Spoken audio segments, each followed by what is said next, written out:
Rank first, rank second या rank third, क्या deserve करता हूं? 4 to 5 days 7 weeks स्ट्रेटजी लाया हूं दोस्तों आपके लिए, और आप इस स्ट्रेटजी को एक बार फॉलो कर लीजिए। यकीन मानिए मेरे दोस्तों, आपको इन्हीं रैंक में से कोई रैंक प्राप्त जरूर हो जाएगी।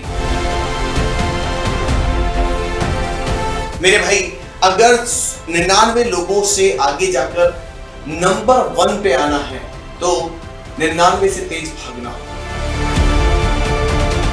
इन 4 या 5 दिन की स्ट्रेटजी में ऐसा मैं क्या करूं कि मैं इसमें से कोई रैंक जो है हासिल कर सकूं। 1, 2 या 3, रैंक फर्स्ट, रैंक सेकंड या रैंक थर्ड, क्या डिजर्व करता हूं मैं?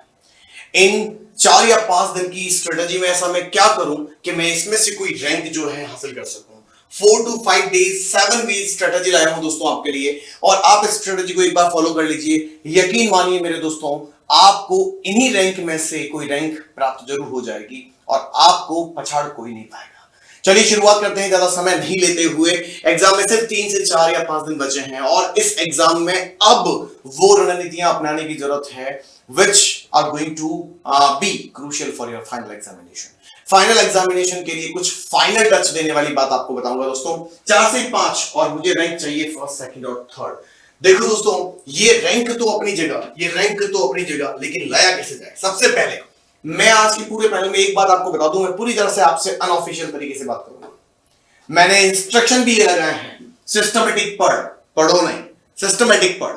मेरे भाई, अगर 99 लोगों से आगे जाकर नंबर 1 पे आना है तो 99 से तेज भागना होगा, यानी कि सिस्टमेटिक तरीके से पढ़ना होगा। अब सिस्टमेटिक तरीके से कैसे पढ़ूं सर, ये बताओ। सिस्टमेटिक पढ़ने का तरीका ये होता है मेरे दोस्तों, सिस्टमेटिक पढ़ने का तरीका ये होता है ना, सिस्टमेटिक पढ़ने का ये तरीका होता है कि सिस्टमेटिक में सबसे पहली बात आपको ये ध्यान रखनी होती है कि आप सिस्टम से पढ़ें। सिस्टम से कैसे पढ़ा जाए, हाँ, सिस्टम से कैसे पढ़ा जाए वो ध्यान रखने वाली बात है। सिस्टम से पढ़ने का सबसे अच्छा तरीका ये है मेरे दोस्तों, हाँ, कि आप लोगों को अपनी पढ़ाई को अब एनसीईआरटी को फॉलो करने का समय नहीं है। अब अगर आप सोचो कि मैं एनसीईआरटी फॉलो करने बैठ जाऊं, हाँ, मैं एनसीईआरटी की बुक्स उठाकर पढ़ने बैठ जाऊं, it is not that time. ये नहीं करना है। तो क्या करना है? अब मेरे दोस्तों नोट्स बनाओ, ठीक है, बुलेट पॉइंट्स बनाओ, पॉइंट वाइज पढ़ाई करो। अब वो समय नहीं है कि तुम वहां पर पैराग्राफ से पैराग्राफ पढ़े जा रहे हो। ये सोचो कि मुझे कौन सा सब्जेक्ट अब पढ़ना है, कितने घंटे तक पढ़ना है, उसका एक सिस्टम क्रिएट करो।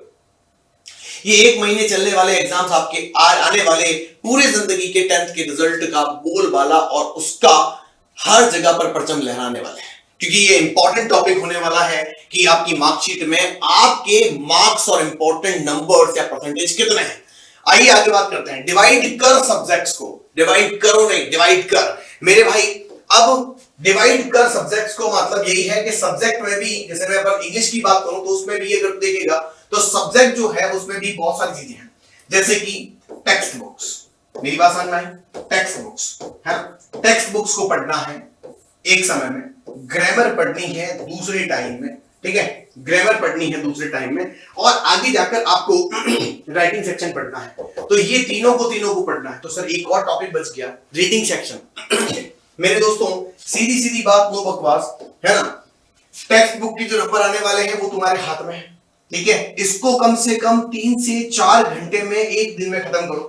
उसी दिन में उसी बुक को 3 से 4 घंटे में खत्म करने के बाद फिर कोशिश करो कि इसको 2 से 2.5 घंटे में वापस खत्म करो। उसके बाद फिर से अगर बात आती है तो अब मैं 1 घंटे से 1.5 घंटे के अंदर अंदर इसको वापस खत्म करूं। ये वाला एक दिन के अंदर वापस रिपीट करने का सिस्टम होना चाहिए। उसके बाद ग्रामर। मेरे दोस्तों, सीधी बात बता रहा हूं, लगभग 25 क्वेश्चन टेंस के ले लो, 25 क्वेश्चन नरेशन के ले लो, 25 क्वेश्चन पैसिव्स के ले लो, 25 क्वेश्चन वर्ब कॉन्कर्ड के ले लो, 25 क्वेश्चन फ्रेमिंग क्वेश्चन और टैग क्वेश्चन के ले लो।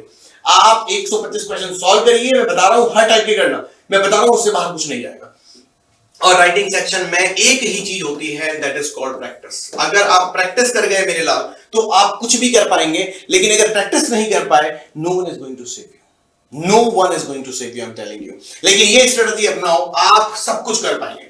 इसके बाद है टाइम स्लॉट्स फॉलो करना है। कैसे करें टाइम स्लॉट? देखो, स्कूल जाना आपने बंद कर दिया, सबसे पहले 4 बजे उठ जाओ मेरे भाई, ठीक है, उठ जाओ। ठीक है, आंखें आप अपनी थोड़ी सी मूंदी हुई आंखें जो है ना उसको ठीक करके 4:30 तक शानदार हंसी मजाक वाली स्माइल के साथ तैयार हो जाओ कि अब अपन शुरू करेगा। झुकेगा नहीं, अपन शुरू करेगा, समझे क्या?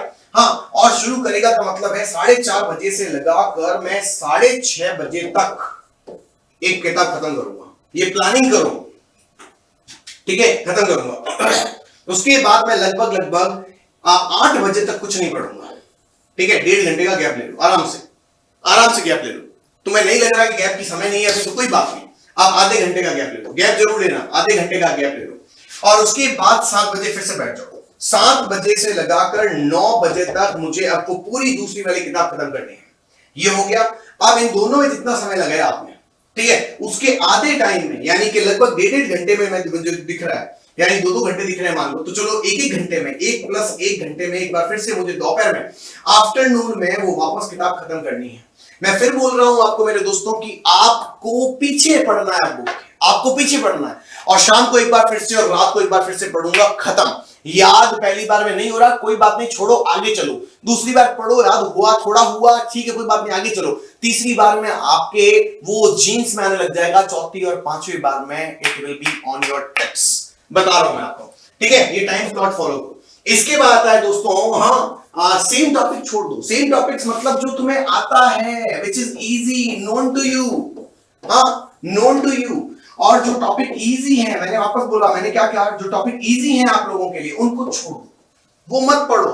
पर जो टफ टॉपिक्स है, हाँ, टफ टॉपिक्स है, इसको क्यों पढ़ रहे हो? जो तुम्हें आता है वो थोड़ी पढ़ना है, लेकिन स्टार्ट करो टफ के साथ, ठीक है। जो नहीं आता उसको पढ़ो, जो नहीं आता उस टफ सब्जेक्ट को पढ़ो, यानी कि उस टॉपिक को पढ़ो, बार बार प्रैक्टिस करो, बार बार प्रैक्टिस करो, है ना। और आगे आता है दोस्तों मेरे सामने इंपॉर्टेंट नोट्स बनाओ। अब बनाने का टाइम नहीं है, इंपॉर्टेंट नोट्स बनाने का टाइम नहीं है, ठीक है। इंपॉर्टेंट नोट्स बनाने का टाइम नहीं है मेरे दोस्तों, अब इंपॉर्टेंट नोट्स को जीने का टाइम है। मैंने क्या बोला? अब इंपॉर्टेंट नोट्स को जीने का टाइम है ना। तो वो इंपॉर्टेंट नोट्स जो है, मैंने क्या बोला, इंपॉर्टेंट नोट्स जो है ना, वो अब रिवाइज करो। एक ही तरीका है तुम्हारे पास, अब कोई तरीका नहीं है, रिवाइज करो, ठीक है, बार बार रिवाइज करो। रिवीजन सबसे बड़ी बात है, ये रिवाइज करना होगा। और अंत में अब आता है मेरे सामने ध्यान दे टाइम पर। ध्यान दे टाइम पर का मतलब क्या है? मतलब ये कि मुझे अगर 1.5 घंटे तक कोई चीज पढ़नी है तो 1.5 घंटे में ही खत्म करनी है। अगर मुझे 15 मिनट का गैप लेना है तो मुझे 15 मिनट का गैप लेना ही है। फिर मुझे 1.5 घंटे तक बैठना है तो मुझे 1.5 घंटे तक बैठना ही है। This is a kind of strategy which can be, or I would love to say, I must say, you must follow this strategy. उलझुल मत पढ़ो, अब सिस्टमेटिक तरीके से पढ़ो। 1 महीना ही है तुम्हारे पास, महीना मतलब कि पूरे एग्जाम्स का, और मेरा हो गया। अब ये क्या मजाक है जो हो गया? सब होगा दोस्त, चिंता मत कर। अगर सब नहीं कर पा रहा है तो लास्ट में एक चीज बता रहा हूं, हो जाएगा। 1 मार्च, ढंग से सुनना, 1 मार्च, 2 मार्च, 2 मार्च, 3 मार्च, 4 मार्च, 5 मार्च, और एक और क्लास जो कि आएगी 6 मार्च। ये क्लासेस लेकर आ रहा हूं दोस्तों आप लोगों के लिए। 1 मार्च, 2 मार्च, 3 मार्च, 4 मार्च, 5 मार्च, इवन 6 मार्च को भी। तुम कहोगे 6 मार्च तो पेपर हो जाएगा, चिंता काहे करता है मेरे लाल।